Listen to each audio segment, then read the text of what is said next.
So,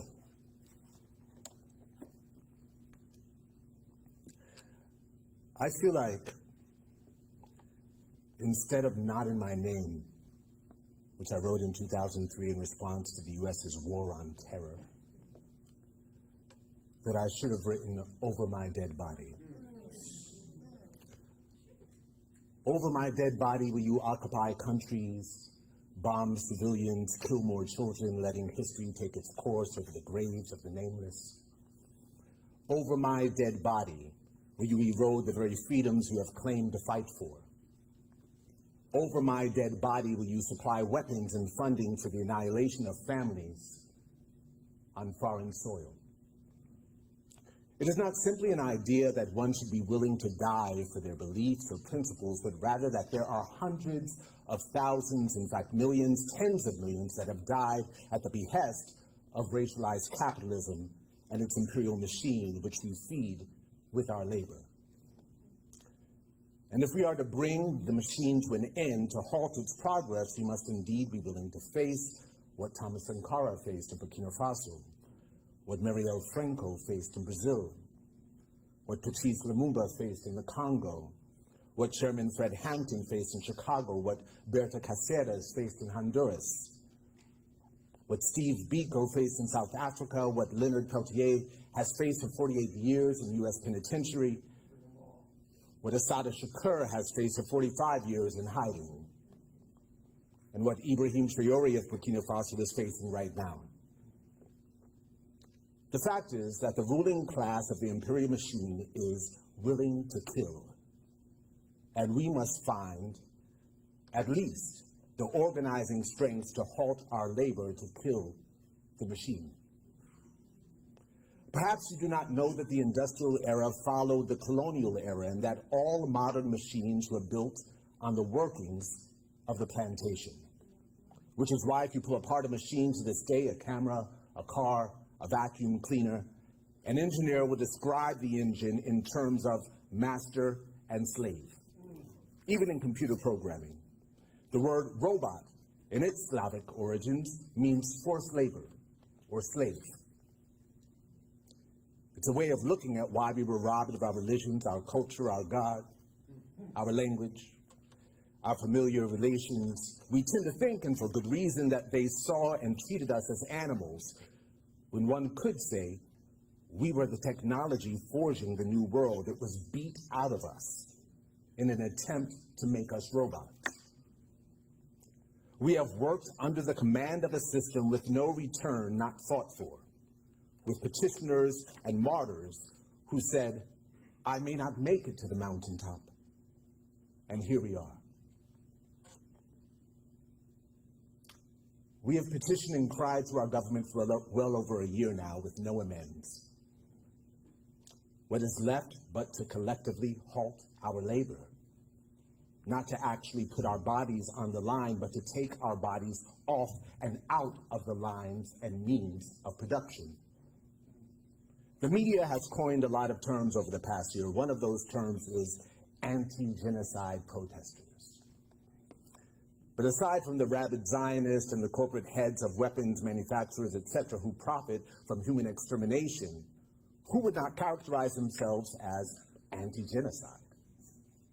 I imagine that those who even work in weapons manufacturing companies, not the owners, but the workers themselves, would characterize themselves as anti-genocide.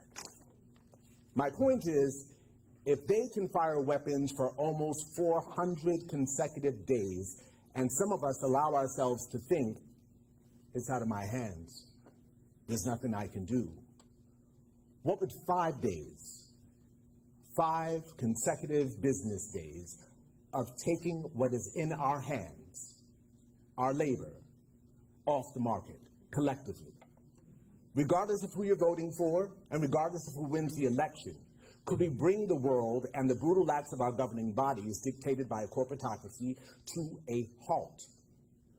What would it take for just a moment of world-changing solidarity? I know you can't afford to lose a week's pay, but we could certainly pool our resources and feed each other. I know you can't afford to lose your job, but if we could convince everyone in the imperial core the challenge to confront the role of empire, to stand in global solidarity, to halt the means of production, to take a collective vacation, if you will, to make a point, well, then it might reverberate loud enough when we say, not in my name. But if it's just individuals finding the strength and clarity to stand up here and there, if it's just a few individuals who are anti-genocide, I mean, what is it the resistance says? When they stand up to tanks and 2,000-pound bombs and heavily fortified armies that spin munitions like singles at strip clubs, is the resistance every act not a form of saying, over my dead body? This is not to put overemphasis on the role of death and martyrdom.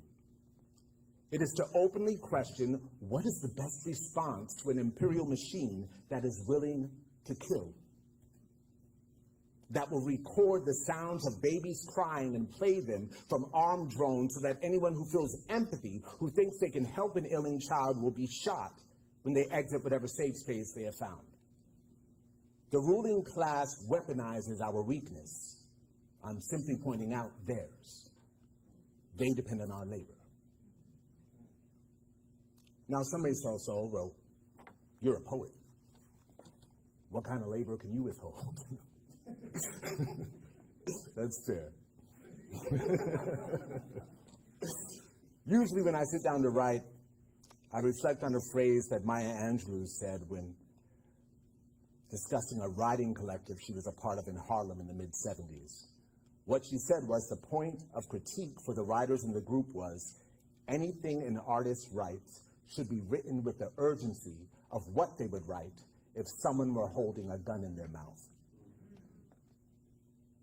It's a wonderful point of interrogation for any poem. Could these be my last words? Yet the thing is, the ruling class behind the ruling parties are essentially holding a gun to our heads right now. Now, I know that is not necessarily the case for everyone. For many, Palestine is way over there. Sudan, Congo, like Rwanda, is way over there. Haiti is way over there. Puerto Rico, Hawaii are way over there. I should not have to point out that the occupied land we now stand on is not some proverbial talking point, nor is it way over there. And when our relatives say, land back, they are responding to the centuries-old and ongoing crisis. They are speaking directly to the climate crisis and what happens when those who hold no reverence for the land control the rights to exploit and destroy it. They are speaking directly to land theft and wage theft. They are speaking directly to the health and health care of our people, all people, and the environment. They are speaking of the racialized capitalism that has served as the foundation of the system we find ourselves in to this day. When the Lenni Lenape were confronted by representatives of the Dutch East India Trade Company, the first multinational corporation, for supposed purchase of Mannahatta, now known as Manhattan, the idea of land ownership was not shared. In fact, it is said the Lenni Lenape took the gift of currency as a way of saying, thank you for sharing this land with us, for teaching us how to navigate the climate, for sharing your food, your hospitality, as a response to the many gifts the Lenni Lenape had given to the Dutch settlers. But the Dutch were angry after they were, in their minds, had paid a price for the land. They were angry that the Lenape did not take the sum and simply disappeared, that they somehow saw the land and rivers as something that they would share. So the settlers began to repeatedly attack the natives when they would come too close to their settlement, and in fact decided to build a wall, a 12-foot wall around their settlement to keep the Lenni Lenape out. Now within these walls, which they decided to charge other traveling Europeans, fur traders, etc., to enter, they established a market. At this market, you could buy furs, horses, you could rent slaves. Yes, rent. You realize not everyone was in a position to buy one, or two or three. But if you were building a house or tilling land, you could rent enslaved Africans for a week or a weekend. You know, some of y'all might be flashing on the guys that you've seen standing in the parking lots of Home Depot. Like, what are they doing there? Well, this market where you could buy, trade, or barter goods that the Dutch East India Trade Company built within the walls of their settlement on the island of Manhattan still exists to this day, in the same exact spot, same exact location. It is called the New York Exchange or the New York Stock Exchange. And you may not think you are buying or renting slaves when stocks rise and fall, but the global majority, whose coffee, whose rubber, whose sugar, whose chocolate, whose uranium, whose oil, whose fossils in precious mineral form, whose labor these stocks depend on, would say different. The wall that was built around the settlement no longer exists. The only thing left is the marker that tells you where the northernmost part of that wall was. Wall Street. The wall that was built to keep the Lenni Lenape out. The root chakra of racialized capitalism and settler colonialism exists to this day. Like the wall that is being built to keep out the indigenous subjects of U.S. imperialism, dispossession, and destabilization in the south of this country. So, when I ask what would happen if we somehow found the collective solidarity beyond partisan politics and the simple fact that many, if not most, would agree that genocide, particularly as government policy, is not for the people, I ask it with the Lenni Lenape and the many indigenous peoples of this land in mind. In his renowned essay on civil disobedience, the poet and essayist Henry David Thoreau stated, "Most of all, I must see to it that I do not lend myself to the evils which I condemn." As a student at Morehouse in the early 90s, much of my political awakening can be attributed to time spent on Spelman College campus. It was there where 100% of the classes for my theater major were held. Under the tutelage of the late wizard-like theater director Glenda Dickerson, our playwriting teacher was a woman named Pearl Clegg. Pearl Clegg had recently released her book of essays and performance pieces called Mad at Miles, A Black Woman's Guide to Truth, in which she provides a handbook for women in abusive relationships with men. At the tender age of 19, what first stood out to me was how she explained that she cannot listen to the muted tones of Miles Davis's trumpet without hearing the muted screams of the women he was notorious for beating and abusing. It was a lesson in a line being drawn between a man and his music. I remember her list of signs that a man might become abusive, like punching a wall during an argument, and her instructions to women on how to read body language and know when and how to get out of the room. Perhaps the most memorable day in her class was just after the release of Dr. Dre's The Chronic. While walking across Spelman's campus, Miss Clegg had been shocked to hear a song blasting from a young woman's Jeep with the lyrics, "Bitches ain't shit but hoes and tricks." You know the rest. Her lecture that day, clearly improvised and mostly directed to the young women in the class, was not only lambasting the abuse of Dr. Dre had heaped upon beloved journalist D. Barnes and bragged about, but also of what it might mean to develop an abusive relationship with music. I and many of my classmates were transfixed by the conversation that day. At the time, I was a dancer for a local rap group and spent countless hours on the dance floor in clubs, concerts, and parties. I'd enter a party and make my way to wherever the circle of hardcore dancers that drew onlookers had formed. I lived in those circles. Yet the conversation with Pearl Clegg had suddenly made me a critical listener of what I was dancing to. And I began not dancing to songs I judged as blatantly misogynistic as a form of protest against the pull of my body. I found this to be nearly as difficult as dancing off beat, primarily because some of those songs, like Bitches Ain't Shit, had appealed to me as the most intoxicating beats I'd ever heard. Until then, I had no raging critique of popular culture, yet there on the dance floor, or rather a little off to the side, resisting bullshit and music, is where I began writing my first poems. Critical listening does not necessarily reflect prudishness. It simply opens the gates of considering whether a particular song or moment is worth it. You develop and nurture a radar and are perhaps less shocked, as abusers often tell you who they are, like when someone pointed out on Twitter recently discussing the "we should have known" factor in revelations about R. Kelly self-referencing as the Pied Piper, or Diddy naming his label Bad Boy, or D. Barnes, who jumped in and quickly pointed out Beats by Dre. The fact is, abuse and toxicity are clearly evident for those willing to acknowledge it long before court records become available to the public. I connect that lesson to this moment, for one, because the feeling of seeing the mass of your people move one way while your conscience forbids you from moving the same direction can be isolating and marks one deeply. It has nothing to do with being contrarian or a hater, and more to do with being tiresomely sober. The sudden embrace of joy and black joy at the thought of having a black woman as the head of the American empire, while that empire, her party, and her current administration acts to literally annihilate Palestinian people while gaslighting about ceasefire after having blocked 4 proposed by the UN, meanwhile trumpeting a "Save Our Democracy" slogan.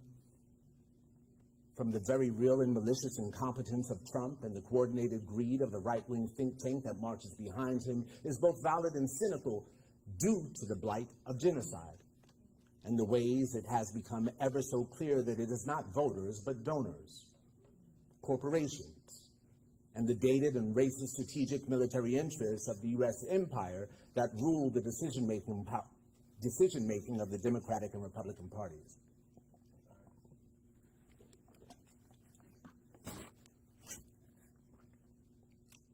But it seems y'all heard when people show you who they are and forgot that it's the ones who smile in your face, not simply the ones who never hide it. Confronting abuse or patriarchy is certainly no less staggering than confronting empire. The blindness of the dance is the lack of acknowledgement of how it even came to be. The price of groceries did not become insufferable after October 7th, only the price of the ticket. Ms. Harris did not win a primary, nor has she in any way distinguished herself from her predecessor. If she were standing at the podium because of Biden's actual incompetence, then she would have already been sworn in by now.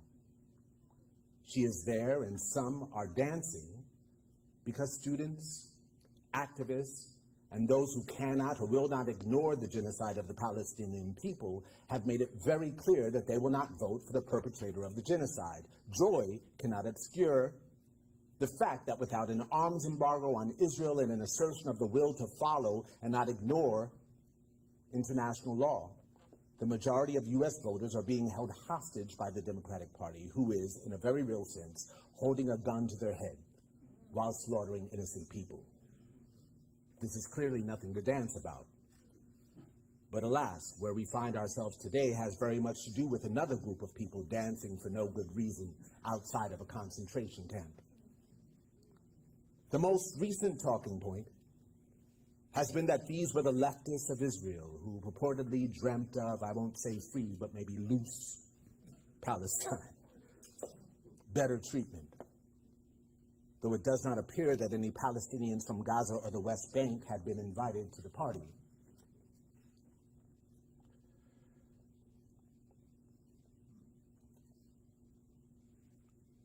Yet sometimes we crash parties with uncomfortable truths. When Dr. Ruha Benjamin was honored at Spelman College last semester, she had the courage to say the now viral, "Black faces in high places will not save you." Yet perhaps we miss the point when we highlight the black faces in high places and don't interrogate the other half of the statement. Will not save you from what? What is it that we might need to be saved from? When the last poets released their searing critique of Black American popular culture, Niggas Are Scared of Revolution, they said what they said. Dated as it is, the critique holds truth in many of the same ways that Dr. King confided his fears to Harry Belafonte of integrating my people into a burning house. Far too often, the delusional desire for a seat at the table attributes Black faces in high places to the idea of progress when the only thing progressing is the violence of empire, where we are now afforded the luxury of having blood on our hands too, in a mission that would just as soon eradicate us if and when the bottom line calls for it. If there is indeed some karmic retribution to be paid for the role that white supremacist manifest destiny that animated the genocide and ethnic cleansing of the indigenous of Turtle Island, if there is karmic retribution to be paid for the racialized capitalism that enslaved tens of millions of Africans and continues to underpay and imprison with no retribution for time served, if there is karmic retribution to be paid for the rape of Puerto Rico, Hawaii, Haiti, the countless colonies, wars, theft that has instilled racial, gender, and class hierarchies, how do we distinguish ourselves from those who should and must pay? Will not save you from what? We should ask. Is it the fact that those motherfuckers got what's coming to them? That it's out of our hands now? It's above me? I have no intention of telling you how to strategize your vote. I simply think that it's important that we acknowledge that it's not merely Trump and Project 2025 that should be animating an allegiance to a party that professes to be against right-wing book bans while refusing to tell the truth about Zionism and the brutal annihilation of Palestinians. That is overfunding and militarizing police as police violence has only increased since 2020 and building dozens of cop cities across the country for U.S. police forces to train with Israeli occupation forces. That is criminalizing homelessness while no longer pushing for Medicare for all. That is enacting America first abroad while lambasting it at home.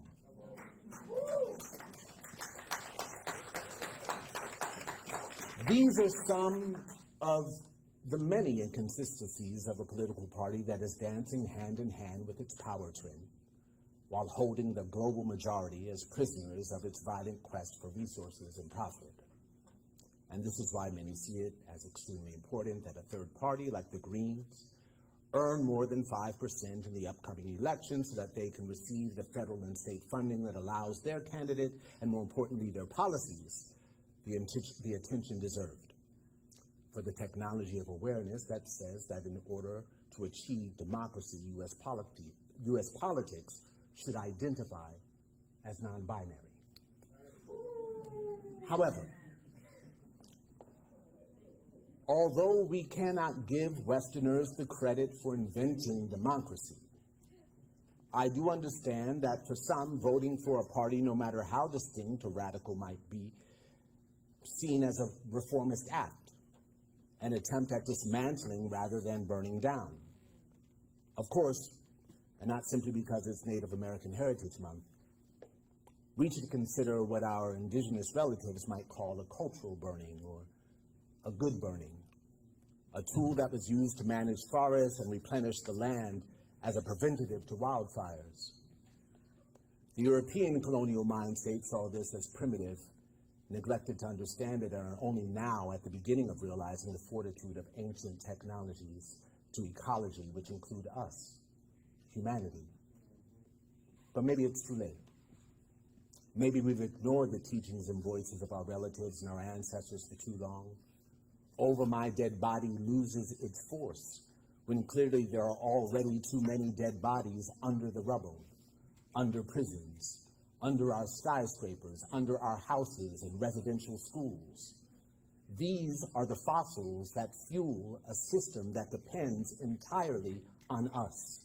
Not just here in the imperial core, but even more so in the countries whose resources the ruling class depends on. Maybe it should no longer be a question of our dead bodies, but the discipline we impose on our living ones to withhold our labor. If you have not understood that power in its relationship to patriarchy and family and business and education, in its relationship to capitalism, to living wages, to healthcare and basic services, in its relationship to white supremacy, and its direct connection to visibility, suppression, news cycles, empathy, education, entertainment, that these forces have combined to enforce your silence on Palestine and all connected atrocities occurring now and way before now, recognized and unrecognized, known and unknown, foreign and domestic, if you do not realize that our talents combined, our voices combined, our monies combined, our dreams, our strengths, our love, our visions and imaginations combined, our labor could generate way more change than silence and fear. Could generate a new world, an alternative energy that is not war, that is not material wealth, that is not comfort at the expense of. Then maybe you're listening to the wrong music, watching the wrong movies, reading the wrong books, hanging with the wrong crowd, studying the wrong lessons, laughing at the wrong jokes, supporting the wrong causes, and don't get it wrong. The future we are fighting for is the sovereignty of indigenous peoples and lands here.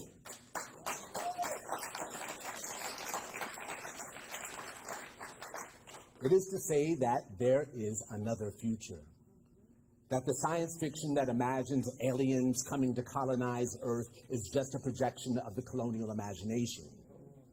Yet there are higher frequencies, just as there is dark oxygen in the depths of the ocean that sunlight has not reached. When people say, these are dark days, I hear dark as powerful. Over 200,000 dead bodies in Palestine. How many more women will take their own lives to avoid rape in Sudan? How many more bodies in the Congo and its deep web of mines? How many more missing indigenous women? How many more trans lives? How many more prisoners as robots? Zionism is artificial intelligence. Artificial because it does not teach life, it takes it. Nakba, take one. Nakba, take two. But we were not supposed to see this. That's how I know it's our ancestors hacking the machines.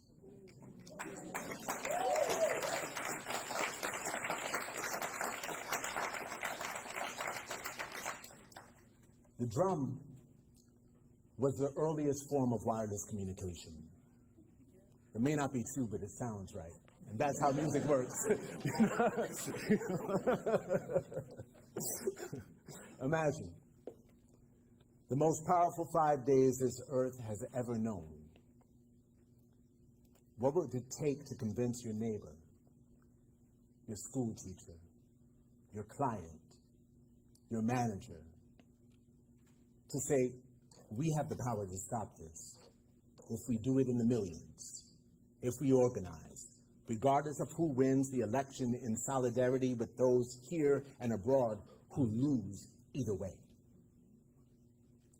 We are facing an extinction-level event. The empire is exploding to prevent imploding. Yet the inevitable rise and liberation of indigenous people, of disenfranchised and marginalized people, remains at the core of the fears of the empire.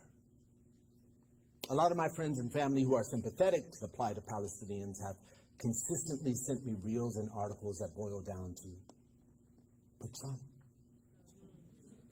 But Trump. My response has been, these white people can choose whatever leader they want to helm their sinking ship. And they respond, but Trump. But Trump. To which my question has always been, since when are we scared of white people? Thank you.